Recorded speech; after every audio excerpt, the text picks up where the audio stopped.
ॐ अज्ञानतिमिरन्धस्य ज्ञानञ्जनशलाखया चक्षुरुन्मिलितं येन तस्मै श्रीगुरुवे नमः। नमो ॐ विष्णुपदाय कृष्णपृष्ठाय भूतले श्रीमते भक्तिवेदान्तस्वामिन् इति नामिने। नमस्ते सरस्वते देवे गौरवाणी प्रचारिणे निर्विशेषशून्यवादी पाश्चात्यदेशतारिणे। जय श्री कृष्ण चैतन्य प्रभु नित्यानंद श्री अद्वैत गदाधर श्रीवासदि गौर भक्तवृंद। हरे कृष्णा कृष्ण कृष्ण हरे हरे, हरे राम राम राम हरे हरे। हरे कृष्ण। तो पिछली कथा में हम वर्णन कर रहे थे, भगवान कपिल बता रहे हैं कि माँ के गर्भ में अनेकों प्रकार के कष्ट भोगने के उपरांत भौतिक संसार में जन्म लेने के पश्चात भी उसकी कष्ट की यात्रा, दुखों की यात्रा, पीड़ाओं की यात्रा कंटिन्यू रहती है, चलती रहती है। ऐसा नहीं है कि जो कष्ट वो माँ के गर्भ में भोग रहा था अब उसका समाधान हो गया, अंत हो गया, क्योंकि बच्चे का जन्म हो गया।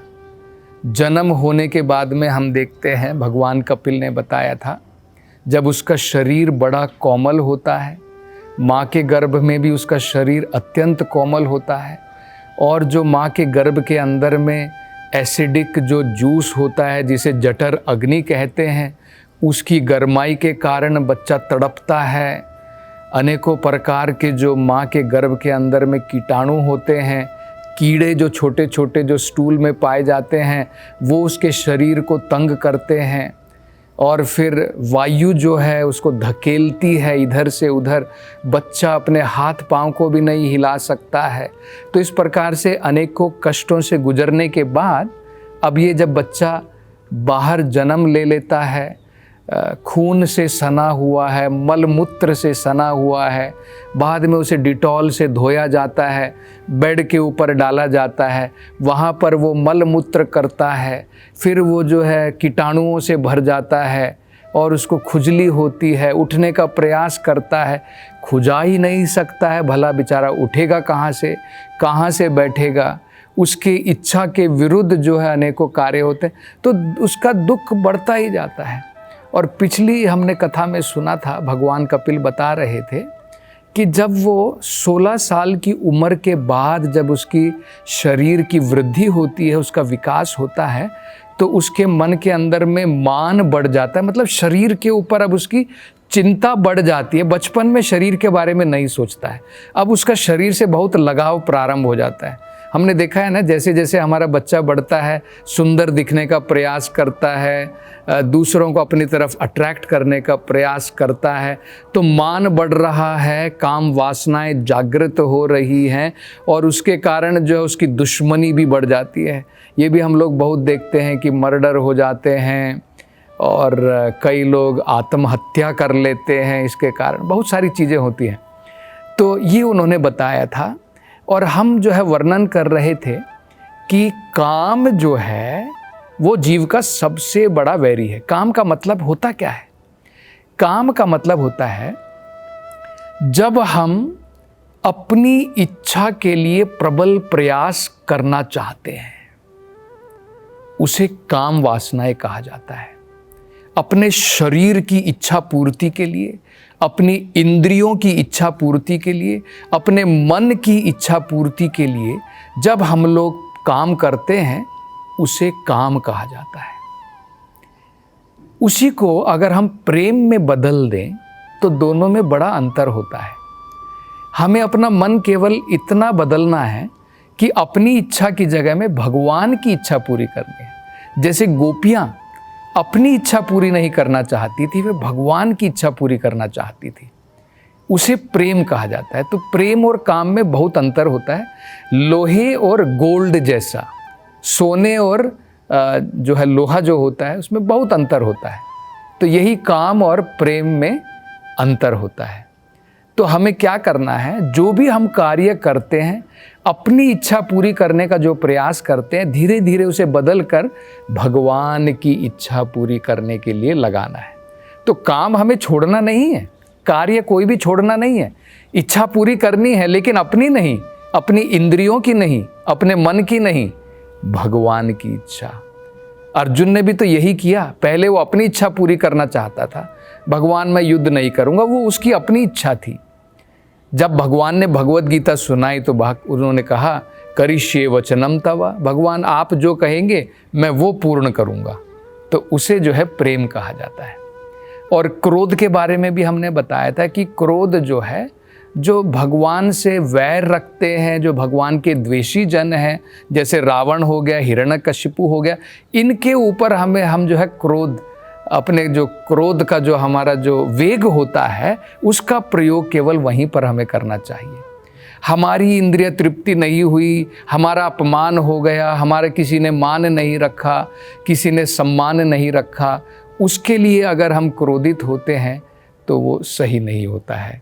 उसके कारण जो है फिर हमारा इस शरीर के साथ में आसक्ति और ज़्यादा बढ़ जाती है, दंभ बढ़ जाता है, प्राइड बढ़ जाती है। ये हमें समझना चाहिए। तो अब आगे भगवान कपिल बताते हैं कि इन इच्छाओं के प्रबल होने के पश्चात यौवन के समय में काम की इच्छा प्रबल हो गई और दूसरों को अपना दुश्मन सोच रहा है, जो दूसरे लोभी लोग हैं उनके साथ में कंपटीशन में लगा है और अपने शरीर के ऊपर बहुत मान आ गया है उसको, तो अब क्या प्रारंभ होता है, अब वो सोचना प्रारंभ करता है ये पंचभूत का शरीर ही मैं हूँ, I am this material body made up of 5 material element. अब उसका जो है मन इस प्रकार से उसको जो है ये अनुभव होना प्रारंभ होता है, ये शरीर ही मैं हूँ और अब इस शरीर के लिए मुझे कार्य करना है। बाद में क्या करता है, अहम ममेति, पहले शरीर के साथ आसक्ति बढ़ती है और बाद में शरीर से जुड़ी हुई वस्तुओं के लिए, जो भी मैं वस्तु प्राप्त करना चाहता हूँ वो इस शरीर से जुड़ी होती है, इस शरीर को आनंद देती है, आत्मा को आनंद नहीं देती है, शरीर को आनंद देती है। घर बार, कंफर्ट्स ऑफ लाइफ, ये सब किसको आनंद देते हैं, आत्मा को नहीं, ये केवल इस शरीर के आनंद के लिए हैं, इंद्रियों के भोग की वस्तुएं हैं। तो अब ये व्यक्ति क्या करता है, शरीर के लिए अनेकों प्रकार के प्रयास करता है, शरीर के लिए अनेकों प्रकार के पाप कर्म करने प्रारंभ करता है। ये यहाँ से जो है प्रारंभ होता है। देखिए, अगर हमें याद है हमारी पहली जो जर्नी थी, पहली जो यात्रा थी, पाप कर्म से प्रारंभ हो करके मृत्यु के समय में हमें यमदूत लेने के लिए आते हैं और जब हम यमलोक पहुंचते हैं अनेकों प्रकार की सजाएं हम वहां पर भुगतते हैं। सजा भुगतने के पश्चात जब हमें दोबारा अनेकों प्रकार की नरकीय योनियों में जन्म लेना पड़ता है, धीरे धीरे धीरे करके इवॉल्व हो करके मनुष्य का शरीर दोबारा हमें प्राप्त होता है। और मनुष्य शरीर प्राप्त होने के बाद में अब देखिए भगवान कपिल ने बताया ना कितने प्रकार के कष्ट भोग करके अब वो बच्चा बड़ा हो रहा है और बड़े होने के बाद में अब वो शरीर के लिए कार्य करना प्रारंभ कर देता है। तो यहीं से अब दोबारा कर्म के बीज बो रहा है, कर्म के बीज, क्योंकि जिस प्रकार के वो कर्म करने वाला है, जिस प्रकार की वो इच्छा करना चाहता है, अब उसे पूर्ण करने के लिए अनेकों प्रकार के कार्य इस भौतिक संसार में करता है। इसलिए यही समय बड़ा महत्वपूर्ण होता है जब हम अगर अपनी तरफ से प्रयास करें तो इस प्रकार के असत्य संग से हम दूर रह सकते हैं। क्योंकि अगर हम शरीर के साथ आसक्त हो करके अपनी प्रबल इच्छाओं को पूरी करना चाहेंगे तो हम क्या करेंगे, इसी प्रकार के लोगों का संग करेंगे, और इस प्रकार के लोगों का अगर हम संग करेंगे तो वेदों के अनुसार क्या है, हम अनेकों प्रकार के कुकर्म करेंगे। देखिए, असत्य संग के कारण ही व्यक्ति के अंदर में अनेकों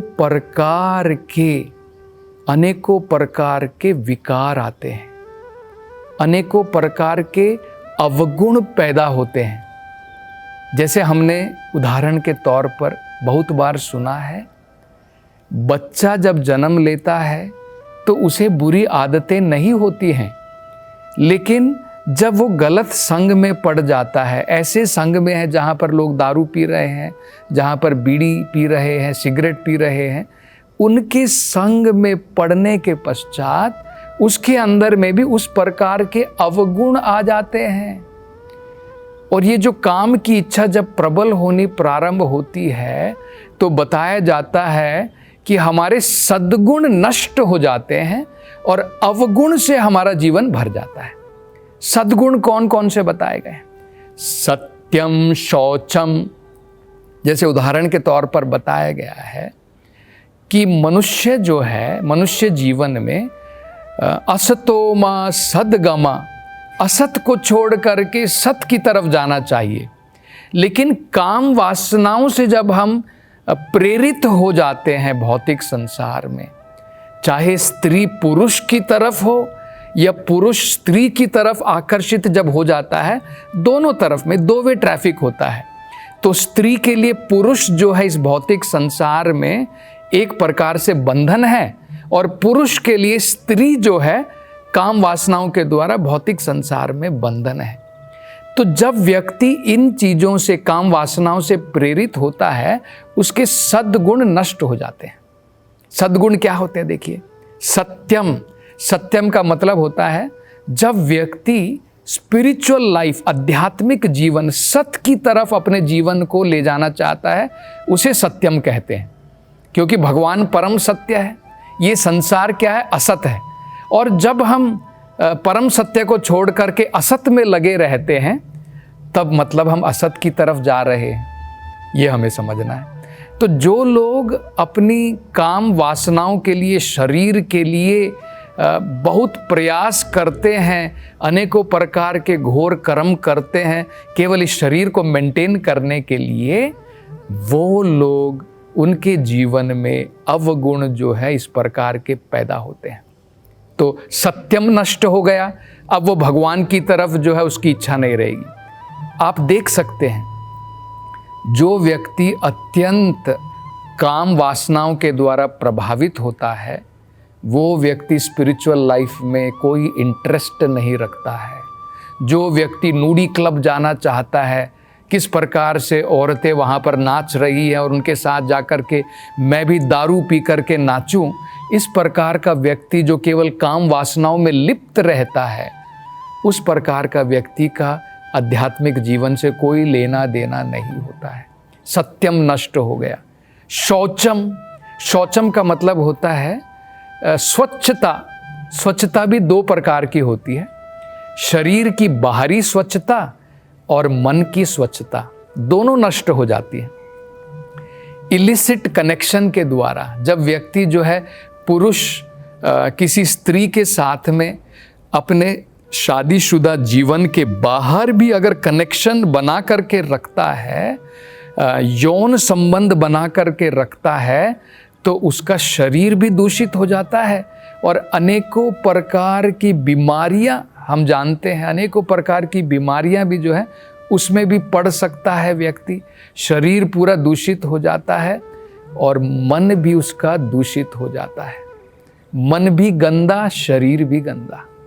तो सत्यम शौचम तपः, तप करने की कोई तपस्या मेरे जीवन में, मुझे सवेरे जल्दी उठ करके भगवान के नाम का जप करना चाहिए, कुछ आध्यात्मिकता में प्रगति करनी चाहिए, ये भी चला जाएगा। जो भी व्यक्ति काम वासनाओं में अत्यधिक लिप्त है, वो व्यक्ति जो है तपस्या नहीं कर सकता है। इसी प्रकार से उसके जीवन का अनेकों, जो भी उसके जीवन के अंदर में अच्छे गुण जो पैदा हो सकते थे, वो उसे अर्जित नहीं कर पाता है। जैसे टॉलरेंस होता है, जिसे क्षमा कहते हैं। अपने जीवन के अंदर में जो तपस्वी व्यक्ति होता है वो सुख दुख को टॉलरेट करता है, लेकिन इस प्रकार का व्यक्ति जो केवल शरीर की इच्छाओं को पूरी करने के लिए काम वासनाओं में जो लिप्त रहता है, वो व्यक्ति जो है उसके जीवन के अंदर में टॉलरेंस नहीं रहता है।